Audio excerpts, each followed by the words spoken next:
News just dropped that an average of 27% of the homes on the market in the Grand Rapids metro area have needed a price reduction to sell. Some segments have seen over 40% of the homes needing a price reduction to sell. So does this mean that Grand Rapids is heading towards a market crash in 2025? This video will walk you through all of that and answer that plus some more. So if you're new and you like to stay informed about important information like this, whether you already live in Grand Rapids or are looking to relocate here, hit that subscribe button. You won't regret it. Let's get nerdy and talk about the indicators that would actually get us to this point of conversation. After all, Grand Rapids and some of the surrounding areas have been repeatedly pointed to in different articles from Zillow and Realtor.com as being some of the hottest up-and-coming markets in the United States. The first indicator, as I mentioned from the top, is going to be price drop. So nearly 1 in every 3 homes have needed a price drop that are listed right now. And taking a look at the graph here on the screen, you can look at this by school district. So if you look at Caledonia, over 40% of the listings needed a price drop. That is substantial and much different than we've experienced. So why are the prices dropping? You might see this and think we have homes for sale, but we really had this many homes for sale back in 2023 also, and we didn't have these kind of price decreases happening then. I would say correct. This graph that you're looking at now shows you a 12-month rolling average, and it doesn't look too bad.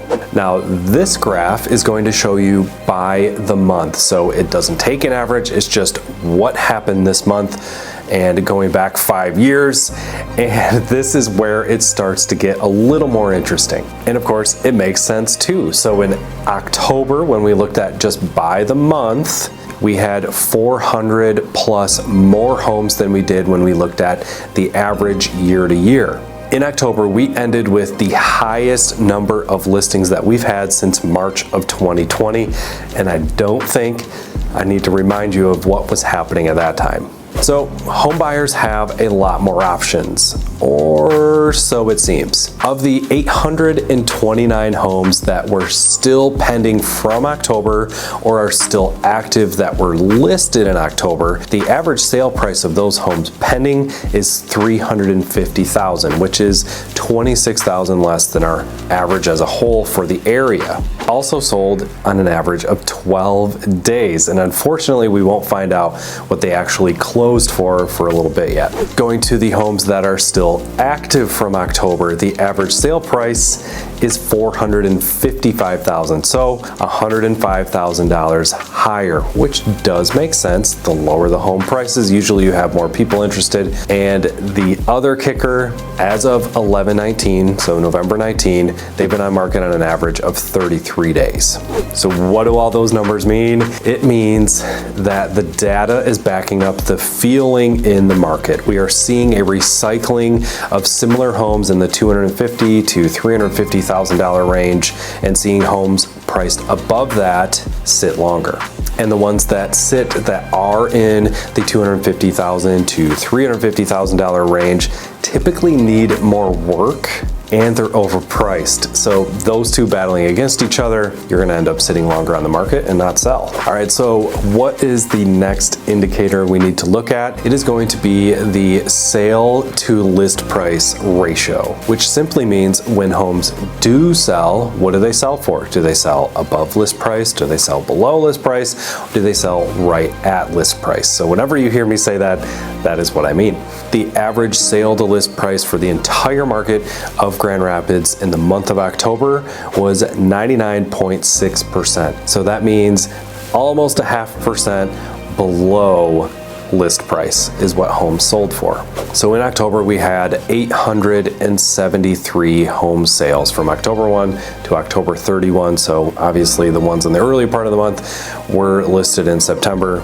Let's just go with it. So of the 873, 369 of those were below 300,000, and 559, including those 369 from before, were below the average sale price for the area of $376,000. And of those 559, the average price was $264,000. And they sold right at list price. So list price to sale price ratio, 100%. So it didn't go above or below on average. So when you see that most homes on average below the average list price are selling for $264,000, which is nearly $100,000 less than the average sale price, and they're selling right at list price on average, that is a game changer for the entry-level buyer or the first-time home buyer.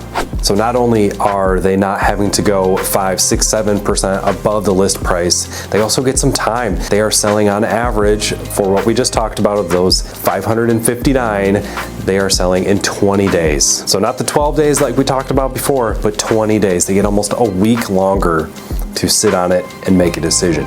So that's what the data is telling me about buyers. So what about sellers? So even if a home that you own is under that average sale price for the area, it doesn't mean you can go in and think you'll have a buyer in 2 seconds or over the weekend if you aren't priced correctly and if you haven't done the necessary things to come up and show value at that price.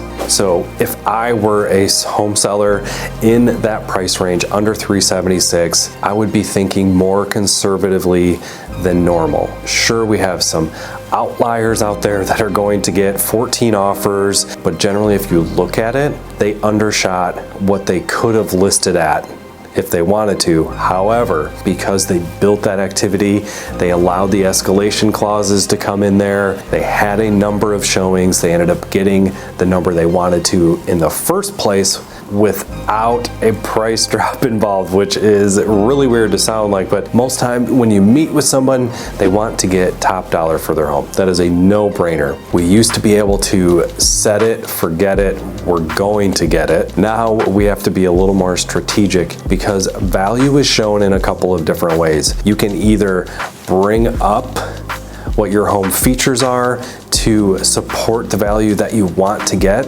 or you be a little more realistic about what's happening in the market, your homes, what the features, what the benefits would be to a buyer, and price it more along the lines of what we were seeing this spring for list prices. You'll end up getting a little more activity that way, and most likely, not guaranteed, you'll hit that end goal number. So which of the two scenarios would you have as a home seller? Would you rather list at your target number and end up having to drop the price of your home maybe once, maybe twice before you end up finding a buyer that finds value in your home? Or would you rather have a strategic operation where you get a bunch of activity, a bunch of people interested in your home by being realistic about where the market is, where the pricing's at, and allow the market to do its thing to hit the number? A home is going to sell where buyers find the value in it each and every time, no matter where you list it at. Now, by sellers being a little unrealistic of where they're at, what's happening to home buyers is they are getting a feeling of a sense of control. Now, obviously there's going to be outliers, like I said. However, they are taking advantage of the greediness of home sellers. So far, it's been a little doom and gloomy. It is the facts that I'm telling you. Does it mean the market is going to crash next year? I don't think so. And here's why. While we do have more inventory than we've had in quite some time, we are still sitting at just 1.8 months of inventory.